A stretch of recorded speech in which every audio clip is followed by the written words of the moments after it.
Hello student, Uttarakhand के जो आपकी परीक्षाएं हैं उनको लेकर के जो हमारी टेस्ट सीरीज है यूट्यूब पर, उसका अगला प्रश्न पत्र है। आज बारी आपके सामान्य ज्ञान की है, सामान्य अध्ययन, जिसमें ज्योग्राफी, इकोनॉमी, पॉलिटी और अन्य करंट अफेयर जो भी आपके सेक्टर है उनके क्वेश्चन सम्मिलित किए हैं। तो इसमें आपका जो क्वेश्चन है उसकी आपकी पीडीएफ हमारे संजय देव, जो आपका संजय देव क्लासेस करके टेलीग्राम पर जो हमारा चैनल है वहां से आप प्राप्त कर लें। बाकी आप पीडीएफ वहां से सॉल्व करने के बाद यहाँ से मिलान कर लें। मैं एक्सप्लेन कर दे रहा हूं। यहाँ पर पहला क्वेश्चन है, भारत की राष्ट्रीय आय का सबसे बड़ा क्षेत्र है। भारत में राष्ट्रीय आय का सबसे बड़ा क्षेत्र है। राष्ट्रीय आय का सबसे बड़ा क्षेत्र क्या है? कृषि, उद्योग, सेवा और व्यापार। एक्चुअल में सबसे बड़ा क्षेत्र है सेवा क्षेत्र। भारत में औसतन 58% के करीब आपका सेवा क्षेत्र से आ रहा है, 28% के करीब आपका उद्योग क्षेत्र से आ रहा है, बाकी 14% के करीब आपका कृषि क्षेत्र से आ रहा है। थोड़ा बहुत पॉइंट में ऊपर नीचे होगा। 2020-21 में थोड़ा इसमें चेंजेज हुए थे, क्योंकि उस समय आपका कोरोना के कारण औद्योगिक और सेवा क्षेत्र आपका बहुत डिस्टर्ब हुआ था। तो उस समय जो सेवा क्षेत्र है वो 4% के करीब घटा था, और जो कृषि क्षेत्र है वो 18% तक गया था। वर्तमान में अब ये आपका जो कृषि, जो तीनों सेक्टर हैं इनसे हो रहा है। हमारी जो जीडीपी है, ग्रॉस डोमेस्टिक प्रोडक्ट, सकल घरेलू उत्पाद, उसे हम 3 क्षेत्रों में बांट लेते हैं: प्राथमिक क्षेत्र, द्वितीय क्षेत्र, तृतीय क्षेत्र। इसे थोड़ा समझ लीजिए, शॉर्ट में समझा दे रहा हूं। प्राथमिक क्षेत्र का मतलब इसमें वह चीजें आती हैं जो आपको सीधे प्रकृति से मिल जाती हैं। सीधे प्रकृति से मिलने वाली चीजें क्या है? जैसे आपका कृषि है, खनिज है, सीधे प्रकृति से मिल जाते हैं, पशुपालन है, प्राकृतिक है, मत्स्य उत्पादन है, प्राकृतिक है, वन है, प्राकृतिक है। उन्हें बोलते हैं प्राथमिक क्षेत्र, जिन्हें हम प्रकृति से प्राप्त करते हैं। चाहे हम उसमें अपना एफर्ट लगाएं, लेकिन सीधे प्रकृति से उसी रूप में प्राप्त होता है जिस रूप में प्रकृति देती है। तो उन सेक्टर को प्राथमिक बोलते हैं। तो इसमें प्राथमिक में क्या आ जाते हैं? कृषि तथा उसकी सहक्रियाएं जो भी हो, वन है, ठीक है, खनिज भी इसी में आते हैं। द्वितीय क्षेत्र वह क्षेत्र है जो प्राथमिक क्षेत्र की वस्तुओं को हमारी अपनी सुविधा के हिसाब से उन्हें बदलने के लिए आपका प्रयोग में लाई जाती है। उन्हें विनिर्माण कहा जाता है। निर्मित तो पहले से है, जैसे दूध है, निर्मित है, प्राथमिक क्षेत्र में आ गया। पनीर बना दिया तो उसको क्या मतलब, दूध को पाउडर बनाने वाली जो फैक्ट्री है वो द्वितीय क्षेत्र की हो जाएगी। जैसे प्रकृति से आपने कृषि से कपास प्राप्त किया, अगर उसे कपड़ा बना रहे हो तो वो विनिर्माण है, यानी कि उद्योग से आएगा। जैसे आपने गेहूं उगाया, गेहूं आपका कृषि प्राथमिक क्षेत्र में आएगा। परंतु अगर आप बेकरी में उसका क्या ब्रेड बनाओगे तो बेकरी किस में आएगी? द्वितीय क्षेत्र में। मिट्टी, कंकड़, पत्थर से आपने सीमेंट बनाया तो वो भी किस में आएगा? द्वितीय क्षेत्र में। तो कुल मिलाकर के विनिर्माण जो प्रकृति ने दे रखा है उसे अपनी सुविधाओं के अनुसार ढालने के लिए या विनिर्माण करने के लिए जिन औद्योगिक इकाइयों का जो निर्माण करते हैं, वो औद्योगिक गतिविधियां आती हैं किसमें?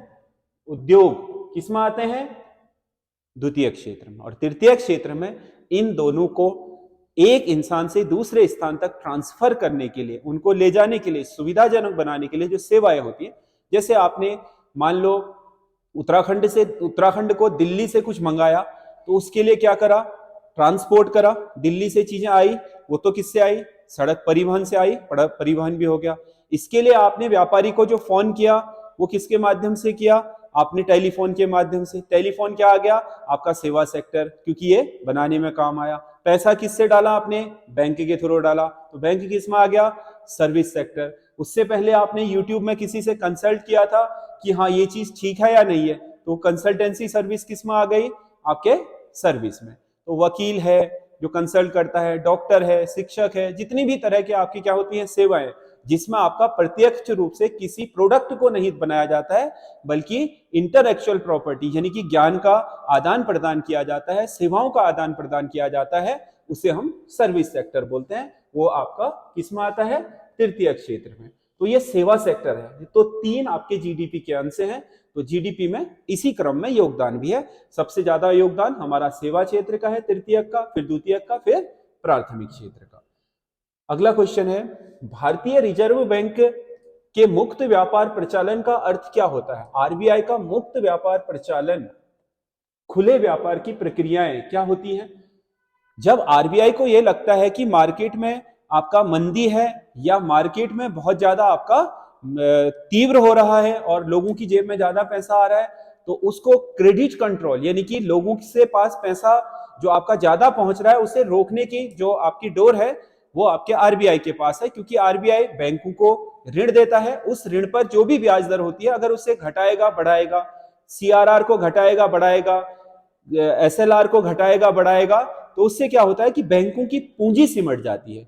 अगर बढ़ा देगा इन सभी रेशियोज को, जो आपका आरआर है, सीआरआर है, उसके अलावा आपका एसएलआर है, बैंक रेट है, ठीक है, इनको बढ़ाएगा तो क्या होगा, मार्केट में पैसा कम हो जाएगा, क्योंकि बैंक को ब्याज ज्यादा देना पड़ रहा है तो कम पूंजी। मान लो 100 रुपए से बैंक व्यापार करता है, अगर आरबीआई ने इस पे 8% ब्याज लगा दिया तो 92 रुपए से ही व्यापार कर पाएगा, तो 92 रुपए ही मार्केट में दे पाएगा बैंक। अगर इसी को घटा करके 6 देगा तो ये कितने रुपए चला पाएगा मार्केट में, 94 रुपए। तो बैंक की कड़ी के द्वारा मार्केट में पैसे को नियंत्रित करने का जो काम होता है उसे बोलते हैं साख नियंत्रण बैंक का, और इसी के लिए आरबीआई मौद्रिक नीति बनाता है। तो उस मौद्रिक नीति में साख नियंत्रण का एक तरीका मुक्त व्यापार का प्रचालन भी है, यानी कि प्रतिभूतियों का व्यापार। कई बार आरबीआई क्या करता है, मार्केट में पैसा बढ़ाने के लिए प्रतिभूतियों को बेच करके पैसा अपने पास ले लेता है, गिरवी रख देता है व्यापारिक बैंकों के पास, और कई बार क्या करता है, प्रतिभूतियों को उनसे खरीद करके अपने पास गिरवी रख लेता है। तो इस तरीके से क्रेडिट को घटाने बढ़ाने के लिए जो आपका प्रतिभूतियों का व्यापार करता है उसे बोलते हैं मुक्त व्यापार प्रचालन या खुले बाजार की प्रक्रियाएं। ठीक है, ये भी एक साख नियंत्रण का तरीका है आरबीआई का। बहुत सारे बच्चों का था कि इकोनॉमी के क्वेश्चन लाओ, वैसे तो ला ही रहा था, लेकिन मैं चाह रहा हूं कि एक्सप्लेन भी कर दूं थोड़ा बहुत, जिससे कि आप लोगों को समझ में आए ये चीजें, क्योंकि इकोनॉमी के टर्म थोड़ा कठिन होते हैं, अगर उन्हें सरल भाषा में समझ लें तो हमारे लिए बहुत आसान है। जब मैं आपका इसका वीडियो डालूंगा टॉपिक वाइज तो आप लोगों को बहुत शानदार तरीके से एक्सप्लेन करके बता दूंगा, ताकि आप हमेशा के लिए इस चीज को समझ जाओ। भारत में कृषि उत्पादकों के लिए न्यूनतम समर्थन मूल्य की घोषणा कौन करता है? न्यूनतम समर्थन मूल्य, ठीक है, क्या बोलते हैं इसको, minimum supporting price, MSP. MSP का जो आपका सबसे जो समर्थन मूल्य है वो भारत में आपका, उसके लिए एक आयोग बनाया गया है, उसे बोलते हैं कृषि लागत एवं मूल्य आयोग। 1965 में इसने सबसे पहले गेहूं के लिए आपका किया था। अभी 24 फसलों को आपका क्या न्यूनतम समर्थन मूल्य दिया जाता है। न्यूनतम समर्थन मूल्य का मतलब यह है कि किसान अगर बाजार में उसे किसी चीज की कीमत नहीं मिल रही, जैसे मान लो आपका बाजार में जो आपके बिचौलिए हैं या जो मंडी है वहां पर शोषण हो रहा है किसान का, वो गेहूं की बोरी ले गया और गेहूं का रेट लगाया वहां आपका 1500 रुपया कुंटल, इसमें आपका किसान को पड़ ही नहीं रहा है। किसी ने कहा 1400 रुपया कुंटल, उन्होंने मुंह मिला लिया व्यापारियों ने और किसान का शोषण हो गया।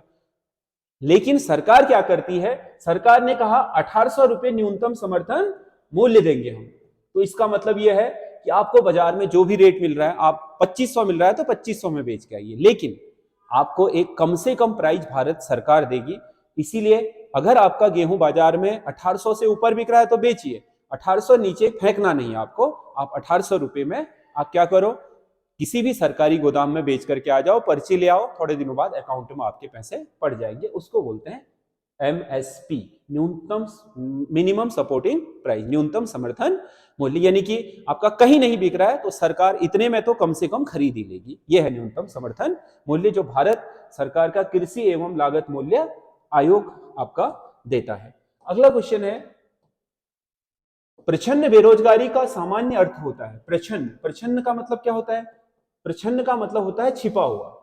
बेरोजगारी दिख नहीं रही है लेकिन है, समझ रहे हो? जैसे मान लो हमारे गांव में क्या होता है, एक घर में 4 लोग रह रहे हैं, 4 लोग वयस्क हैं, 4 लोग एक खेत में काम कर रहे हैं, एक खेत में काम कर रहे हैं, कितने लोग? 4 लोग, और प्रोडक्शन हो रहा है 100 किलो अनाज का। उत्पादन कितना हो रहा है? 100 किलो अनाज। एक खेत, 4 लोग, 100 किलो अनाज। अब मान लो इसी खेत में एक ही आदमी काम करे, एक आदमी काम कर रहा है इस खेत में, और एक खेत है, एक ही आदमी है, और उत्पादन तब भी कितना हो रहा है? 100 किलो। तो इसका मतलब क्या था बताओ, समझो इस बात को जरा।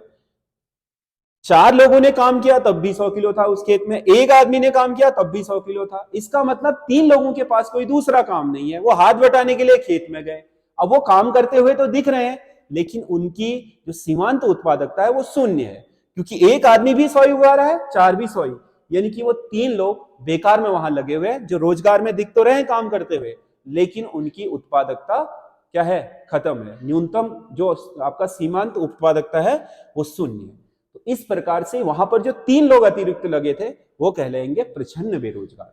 भारत में सबसे बड़ी बेरोजगारी यही है, क्योंकि कृषि सेक्टर में ही प्रच्छन्न बेरोजगारी सबसे ज्यादा होती है। ग्रामीण सेक्टर में भारत के सबसे ज्यादा जो बेरोजगारी है वो है प्रच्छन्न बेरोजगारी। तो श्रमिक की सीमांत उत्पादकता शून्य है, टोटल उत्पादकता नहीं, क्योंकि भाग ले रहा है तो उत्पादन तो करेगा, डिवाइड हो जाएगा। एक को 100 मिल रहा था, 4 को 25 मिलेगा, समझ रहे हो, शून्य नहीं होगी, सीमांत उत्पादकता शून्य होगी, ये ध्यान में रखिएगा। तो इसका आंसर होगा सी। ठीक है, अगला क्वेश्चन है, धरती को बचाने के लिए अर्थ आवर डे की शुरुआत किस शहर में हुई थी? अर्थ आवर डे की शुरुआत हुई थी सिडनी में। आपके 2007 में पहली बार एक इनिशिएटिव दुनिया के लिए लाया गया कि अगर हम ऊर्जा के सेक्टर में बचत करें तो इस धरती को जो ताप बढ़ रहा है, इसमें जो पोल्यूशन बढ़ रहा है, उससे बचा सकते हैं। क्योंकि दुनिया भर में जो ताप आपके बिजली पैदा करने के लिए कोयला, जीवाश्म ईंधन जलाए जाते हैं, उससे पोल्यूशन फैल रहा है, उससे ग्लोबल वार्मिंग हो रही है। तो उसे रोकने के लिए सांकेतिक तौर पर यह शुरू किया गया आपके 2007 में सिडनी से। इसे अर्थ आवर डे कहते हैं। मार्च माह के अंतिम शनिवार को 8:30 बजे से 8:30 से लेकर के 9:30 तक आप अपने घरों की बिजली इसलिए बंद कर देते हैं ताकि आप ये कहें कि हम ऊर्जा का बचत करेंगे। तो आने वाले समय में हमारे ऊर्जा संसाधन भी बचे रहेंगे, हमारा पर्यावरण भी स्वस्थ रहेगा, और धरती में जो लगातार ताप बढ़ने की क्रियाएं हो रही हैं वो भी कम होंगी। तो सांकेतिक रूप से ये दुनिया में जागरूकता लाने के लिए अर्थ आवर डे मनाए जाने की शुरुआत की, जो प्रतिवर्ष मनाया जाता है। और पूरी दुनिया 8:30 से 9:30 बजे के बीच 1 घंटे मार्च के प्रत्येक अंतिम शनिवार को बिजली बंद करती है, इसमें अर्थ आवर डे में।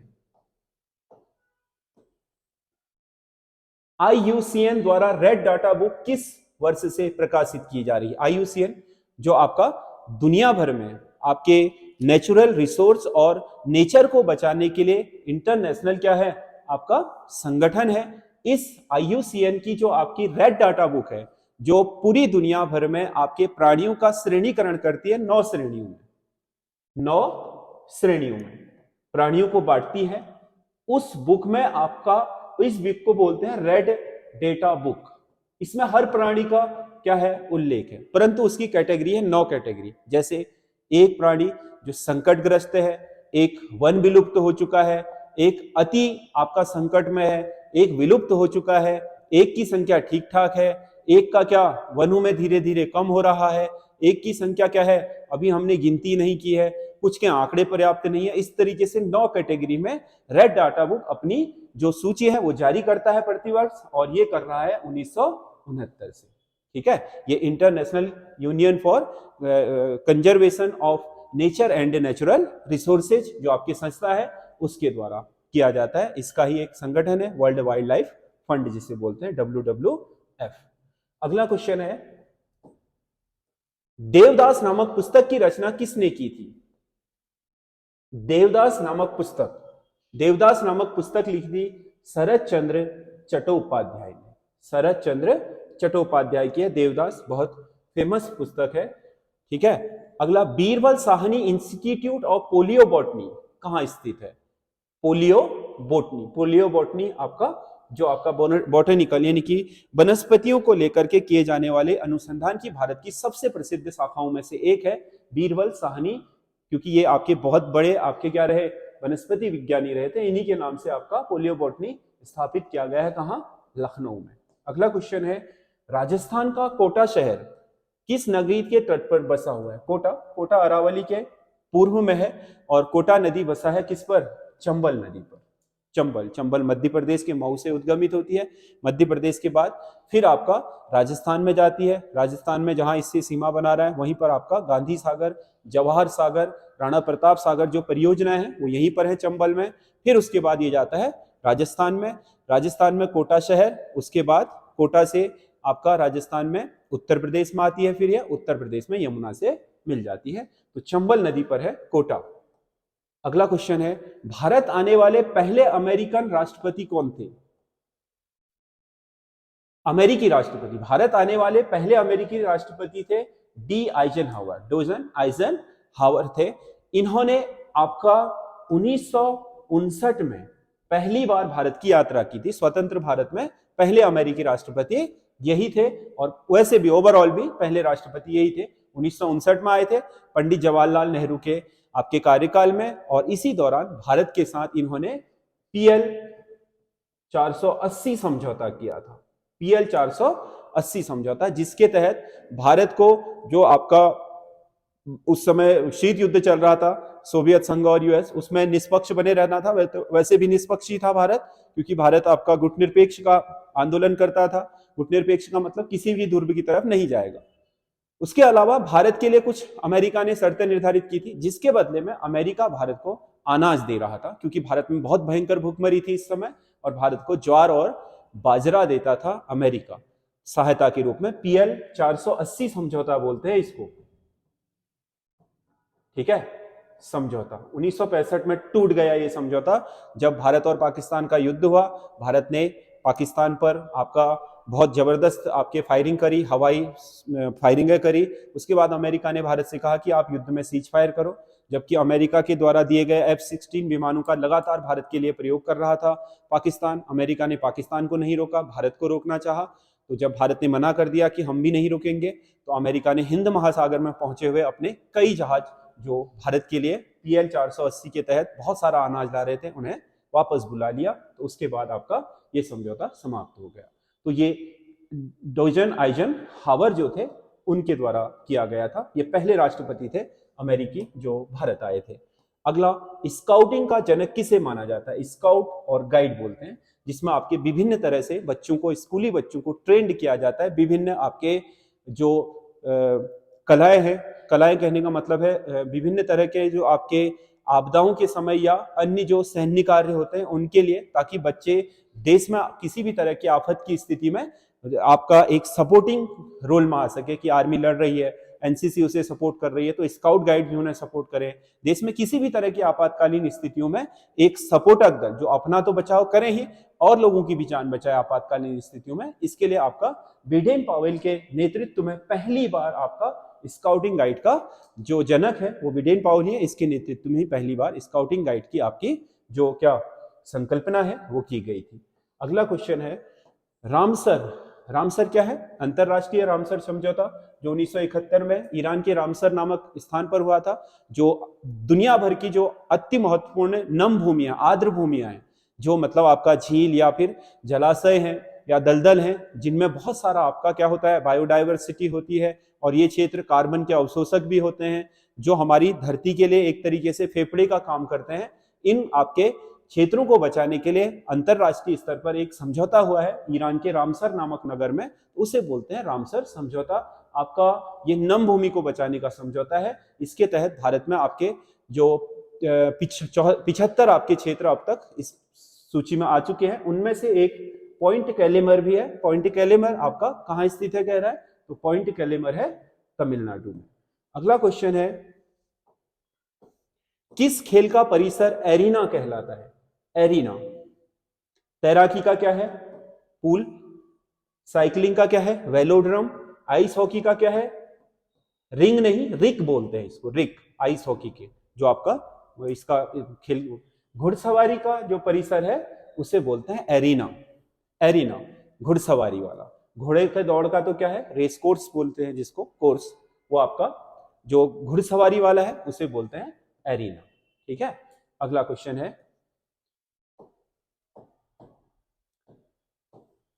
1951 में पहले एशियाई खेलों का आयोजन कहां हुआ था? 1951 में एशियाई खेल जो अभी चीन में हाल ही में आयोजित हुए हैं, वो सबसे पहली बार आपका दिल्ली में आयोजित हुए थे। ठीक है। और पहली बार इन्हें आयोजित करने में जवाहरलाल नेहरू की बहुत महत्वपूर्ण भूमिका थी, और उन्होंने ही इसका नामकरण किया, इसे स्लोगन आदि दिया था।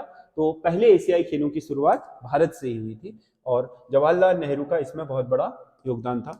लाल कुर्ती आंदोलन किससे संबंधित था? लाल कुर्ती आंदोलन सब स्वतंत्रता संग्राम के दौरान खान अब्दुल गफ्फार खान ने पश्चिमोत्तर सीमा प्रांत, जो आज का क्या है पाकिस्तान बन गया है, ठीक है, अगर ये देखो तो भारत के परिप्रेक्ष्य में ये वाला जो हिस्सा है पश्चिम उत्तर सीमा प्रांत, जो पेशावर आपका अफगानिस्तान से जुड़ता था, ठीक है, तो इस क्षेत्र में बहुत सारी आपकी गांधीवादी प्रक्रियाएं शुरू की थी खान अब्दुल गफ्फार खान के नेतृत्व में। और इन्होंने जो अपना संगठन बनाया था उसे बोलते थे खुदाई खिदमतगार सेना।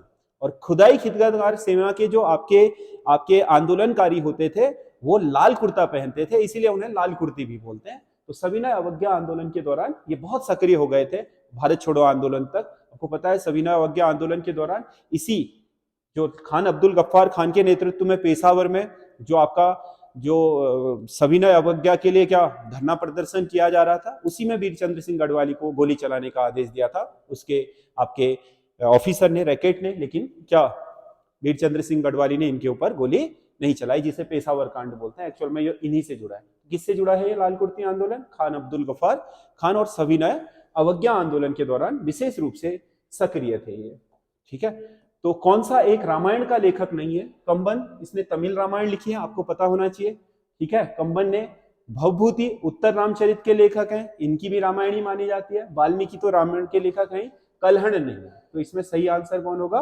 कल्हण होगा, ठीक है। अगला, सरहुल नामक नृत्य किस जनजाति से संबंधित है? सरहुल नृत्य, इनमें से जो सरहुल नृत्य है वो करता है आपका उरांव जनजाति। कौन करती है? उरांव जनजाति। अगला क्वेश्चन है, किस हवाई अड्डे को वीर सावरकर हवाई अड्डे के नाम से जाना जाता है? वीर सावरकर हवाई अड्डा हाल ही में नवनिर्मित किया गया है। पहले इसे आपका अंडमान निकोबार या पोर्ट ब्लेयर हवाई अड्डा कहा जाता था, अब इसका नाम हो गया वीर सावरकर हवाई अड्डा। बहुत शानदार तरीके से रिनोवेट किया गया है, शंख के आकार का बनाया गया है, जो आपका समुद्र और मतलब एम्फीबियन समुद्र और आपका जो स्थल है उसका प्रतीक है, उसी के आकार का इसको निर्मित किया गया है। और इसे अब नाम दे दिया गया है वीर सावरकर हवाई अड्डा, क्योंकि वीर सावरकर ने काला पानी की लंबी सजा यहां पर भुगती थी, समझ गया ना, तो उन्हीं के नाम से इसका नामकरण किया गया है। अगला क्वेश्चन है, दिल्ली तथा पौंडीचेरी विधानसभा सदस्यों को राष्ट्रपति के निर्वाचक मंडल में किस वर्ष सम्मिलित किया गया? 70वां संविधान, किस संविधान संशोधन द्वारा सम्मिलित किया गया? तो ये 70वां है, ठीक है। 69वें संविधान संशोधन द्वारा तो यहाँ विधानसभाएं गठित हुई थी, 70वें द्वारा इन्हें क्या दिया? राष्ट्रपति के निर्वाचन मंडल में सम्मिलित किया गया, क्योंकि मूल संविधान में जो अनुच्छेद आपका 54 और 55 है, राष्ट्रपति का निर्वाचन मंडल और राष्ट्रपति के निर्वाचन की विधि, ठीक है। राष्ट्रपति के निर्वाचक मंडल में कौन कौन है? दोनों सदनों के जो संसद है, लोकसभा और राज्यसभा के आपके जो प्रतिनिधि जीत करके आए, निर्वाचित प्रतिनिधि, मनोनीत वाले नहीं। और उसके अलावा राज्य विधानमंडल शब्द था, तो बाद में क्योंकि ये दोनों ही केंद्र शासित प्रदेश में आए तो फिर इसमें जोड़ना पड़ा राज्य विधान मंडल तथा आपके संघ शासित प्रदेशों के विधान मंडल 70वें संविधान संशोधन द्वारा। तो आपके दिल्ली और जो पौंडीचेरी केंद्र शासित प्रदेशों के विधायक होते हैं, क्योंकि दो ही में है आपके विधायिका, तो उसके विधायक भी आपके राष्ट्रपति के चुनाव में प्रतिभाग कर सकते हैं। अगला क्वेश्चन है, संसद में प्रयोग की जाने वाली भाषा भारतीय संविधान के किस अनुच्छेद में उपबंधित है? संसद में प्रयोग किए जाने वाली भाषा का उल्लेख किया गया भारतीय संविधान के अनुच्छेद 120 में कि संसद में कौन सी भाषा प्रयोग की जाएगी। अगला क्वेश्चन है, स्वराज शब्द का उपयोग दादा भाई नौरोजी ने कांग्रेस के किस अधिवेशन में किया था? स्वराज शब्द का आधिकारिक तौर पर कांग्रेस के अधिवेशन में, वैसे स्वराज शब्द स्वराज मेरा जन्म सिद्ध अधिकार है के रूप में तिलक पहले ही कर चुके थे, और स्वराज, स्वराष्ट्र, स्वदेशी, ये सारे शब्द दिए हैं आर्य समाज ने, ये ध्यान में रखिएगा, उन्होंने दिया था, स्वामी दयानंद सरस्वती और आर्य समाज ने। लेकिन आधिकारिक तौर पर स्वराज शब्द का प्रयोग सबसे पहले हुआ था कलकत्ता अधिवेशन में, और दादा भाई नौरोजी ने इसे पेश किया था, ठीक है। अगला, रानी गाड़ी नेहरू, जिसे आपके पंडित जवाहरलाल नेहरू ने रानी की उपाधि दी थी, ये नागा महिला थी, बहुत ही कम उम्र में इसने भारत में राष्ट्रीय आंदोलन का नेतृत्व किया था नागाओं का। यह आपका सविनय अवज्ञा आंदोलन के दौरान का था। सविनय अवज्ञा आंदोलन के दौरान भारत में जहां तहां क्या अलग अलग तरीके से लोगों ने सविनय अवज्ञा आंदोलन का प्रतिनिधित्व किया। कुछ ने आपके कर नहीं दिया, कुछ ने आपका नमक कानून तोड़ा, कहीं पर धरने प्रदर्शन हुए, सबके अलग अलग तरीके थे। तो इसमें सविनय अवज्ञा आंदोलन के दौरान जो आपका पूर्वोत्तर है, उस समय तो असम ही था, तो नागा क्षेत्र, समझ गया ना, जो बाद में नागालैंड बना, उस क्षेत्र से जो इस सविनय अवज्ञा आंदोलन का नेतृत्व किया था वो रानी गाजी नेहरू द्वारा किया गया था। अगला क्वेश्चन है, किस मुगल शासक का दरबार सूफियाना ढंग से सुसज्जित होता था? सूफियाना ढंग से, समझ गया ना, मतलब सूफी तरीकों से सजता था। वो कौन था? हुमायूं। हुमायूं सूफी उसमें बहुत विश्वास करता था। और दूसरी बात यह है कि हुमायूं आपका ज्योतिष पर भी बहुत विश्वास करता था। वो कपड़े भी ज्योतिष के हिसाब से पहनता था। हर दिन जो आपका जिस बार को जो रंग होता था उसी के कपड़े भी पहनता, और दरबार भी इसका सूफियाना ढंग से सजता था। अगला क्वेश्चन है, चांदी का टका और तांबे का जीतल नामक मुद्राएं किसने चलाई? ये दोनों ही मुद्राएं चलाई थी किसने? इल्तुतमिश ने। किसने चलाई? इल्तुतमिश ने। दिल्ली सल्तनत का पहला शासक जिसने सिक्कों का प्रचलन कराया ये यही था। हालांकि मोहम्मद गौरी के भी सिक्के मिले, वो दिल्ली सल्तनत का शासक नहीं था, पर आक्रमण करता तो था। मोहम्मद गौरी के सिक्कों की जो मिले हैं आपके, उन सिक्कों में आपके एक तरफ काली मां, एक तरफ लक्ष्मी की मूर्ति भी है, बट वो दिल्ली के सल्तनत के आधिकारिक मुद्रा नहीं मानी जाती। दिल्ली सल्तनत की आधिकारिक मुद्रा थी जीतल और टका, समझ गया ना, जो सबसे पहले चलाया था इल्तुतमिश ने। क्योंकि जो आपका कुतुबुद्दीन ऐबक था उसने सिक्के नहीं चलाए और ना ही अपना खुतबा पढ़वाया, कि वो अपने आप को कभी सुल्तान मानता ही नहीं था, और ना ही उसने खलीफा से आज्ञा पत्र लिया था। दिल्ली सल्तनत में खलीफा से आज्ञा पत्र लेने वाला, अपने सिक्के ढालने वाला और उन सिक्कों पर अपना खुतबा लिखवाने वाला पहला शासक था इल्तुतमिश। अगला क्वेश्चन है, किस वेद के दो भाग हैं? किस वेद के दो भाग हैं? ऋग्वेद, यजुर्वेद, सामवेद या अथर्ववेद? किस वेद के हैं? यजुर्वेद के। यजुर्वेद दो भागों में, मंडलों के साथ साथ दो भागों में है यजुर्वेद। इसमें आपका शुक्ल यजुर्वेद और आपका कृष्ण यजुर्वेद। तो ये आपके टोटल 25 क्वेश्चन है। आपको जरूर इसमें मजा आया होगा, क्योंकि मैंने इस बार समझाने का ज्यादा प्रयास किया आप लोगों को हर उसको। तो कुल मिलाकर के बहुत इंपॉर्टेंट क्वेश्चन है, आप इनको तैयार कीजिए। और आपको वीडियो कैसा लगा कमेंट जरूर करिए। साथ ही साथ हमारे उत्तराखंड या किसी भी अन्य कॉम्पिटिटिव एग्जाम की तैयारी करने के लिए हमारे साथ हमारे चैनल पर बने रहिए। धन्यवाद।